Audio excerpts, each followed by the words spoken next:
बिस्मिल्लाहिर्रहमानिर्रहीम अस्सलाम वालेकुम। Welcome back to my channel. कैसे हैं आप लोग? अल्हम्दुलिल्लाह मैं भी अब ठीक हूँ। बस दरअसल मेरी थोड़ी तबीयत ख़राब थी। यही जो कॉफ़ी फेंटी जा रही है इसी की वजह से शायद, या पता नहीं जो भी था।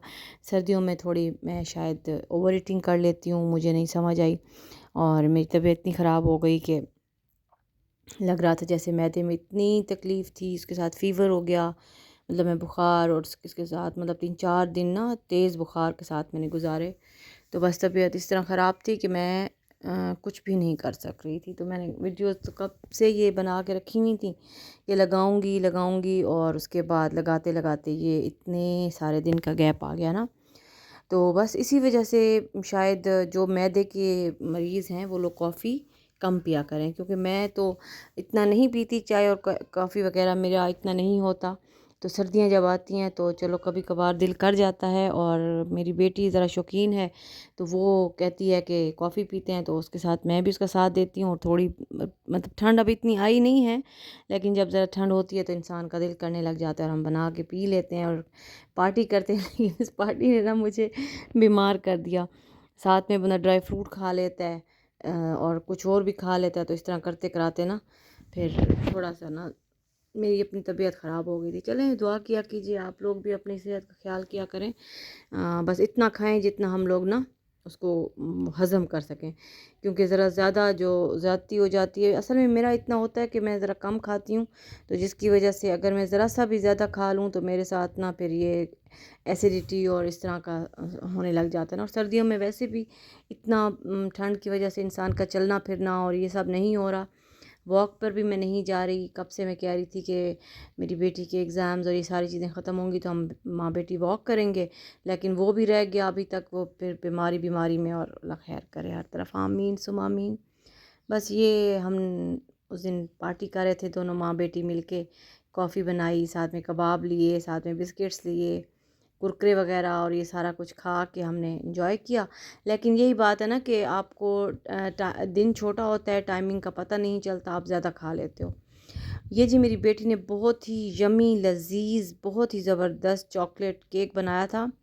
और ये मैं अपने मुंह से तारीफ़ नहीं कर रही कि इसके लिए मैं कह रही हूँ, वो सही में सच में मज़ेदार था।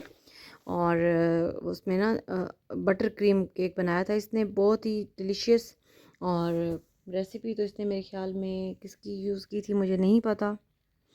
अगर होगा तो मैं अपनी बेटी से पूछ के आपके साथ लिंक शेयर कर दूँगी डिस्क्रिप्शन में, क्योंकि किसी यूट्यूब से ही इसने देखी थी बटर क्रीम बनाने की ना। केक तो हर कोई बना रहा होता है और हर वक्त बन रहा होता है, लेकिन ये जो बटर क्रीम इसने बनाई थी ये बहुत टेस्टी बनी थी। जैसे कि आप लोग लेयर्स वगैरह का केक खाते हो, जो उसकी बटर क्रीम होती है ना, ये बिल्कुल सेम वैसी थी, वैसी जो किचन कुजीन हो गया या जो भी आप बड़ी बेकरी से आप लोग ना चॉकलेट केक खाते हैं ना, ये सेम बिल्कुल वैसी की वैसी बनी थी, वैसी बिल्कुल यमी।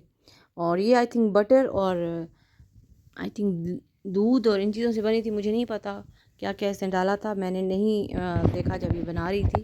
मैंने तो बस आई थी जब ये इसको संभल कर रही थी, तो मैंने कहा साथ साथ थोड़ी सी मैं वीडियो आप लोगों के लिए बना लूँ, क्योंकि बहुत ही यमी बना था। इसने बीच में से काट के अंदर भी लेयर दी थी, ऊपर भी सारा उसके ऊपर भी लगाया था।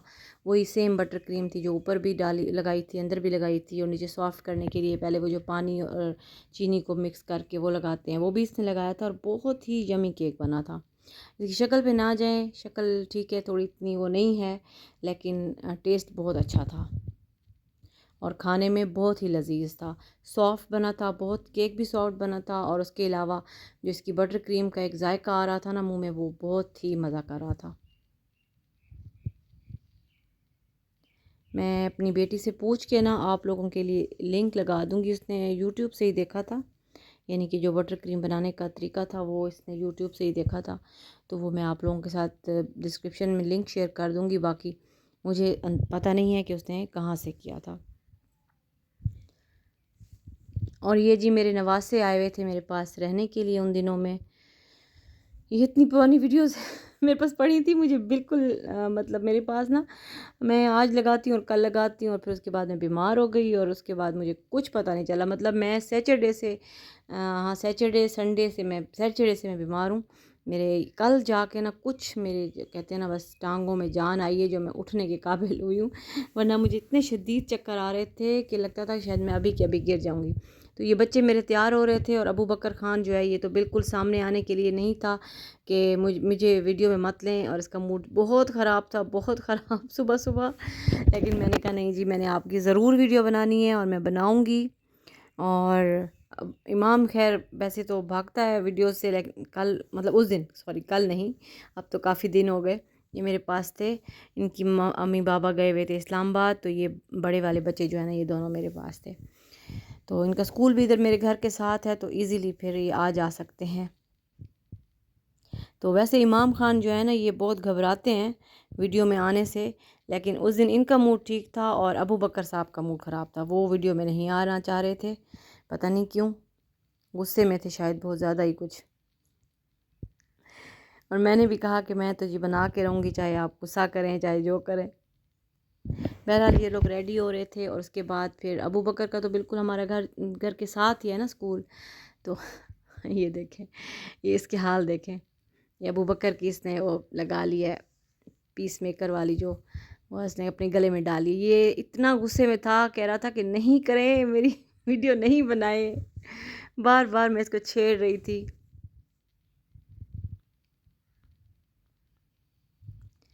तो अब मैं बता रही थी कि अबू बकर का स्कूल तो बिल्कुल ही साथ में है, तो वो तो पैदल ही जाता है और पैदल ही आता है। तो बाकी जो है इमाम वगैरह का स्कूल, अभी इमाम का ज़रा दूर था, तो उनको मैं छोड़ आती थी रोज़ाना और ले आती थी। दो दो ही दिन थे उनके, 2 दिन मतलब उनके पेरेंट्स वहाँ रहे थे, कोई काम से गए थे और उसके बाद फिर आ गए थे खैर से वापस। इसका बिल्कुल मूड नहीं था, बिल्कुल मूड नहीं था इसका। चलें कोई बात नहीं, कभी कभार हो जाता है। और ये जी मेरा एक और बेटा, तो उसके बाद जी हम लोग गए थे पिज़्ज़ा खाने के लिए। पिज़्ज़ा पार्लर हमारे यहाँ पे एक ही है, आपको पता है, लासानी, वन एंड ओनली। उसके अलावा यहाँ पे कहीं अच्छा पिज़्ज़ा हमारे डेरा में नहीं मिलता। और यमीएस्ट पिज़्ज़ा है, यमीएस्ट पिज़्ज़ा इन द टाउन कह सकते हैं आप इसको। और अगर वहाँ बैठ के खाएं तो बहुत ही लजीज है, बहुत ही लजीज। अच्छा, मैं आप लोगों को जो बता रही थी ना कि मैं बीमार थी, तो मैं इन सब चीज़ों की वजह है जो मैंने ओवर ईटिंग की और सारा कुछ। और मेरे घर में जी नई क्यारियाँ, नहीं सॉरी, नई पनीरियाँ लगी हैं, तो मैंने कहा वो भी आप लोगों के साथ शेयर कर लूँ, वो भी देखें प्लीज़।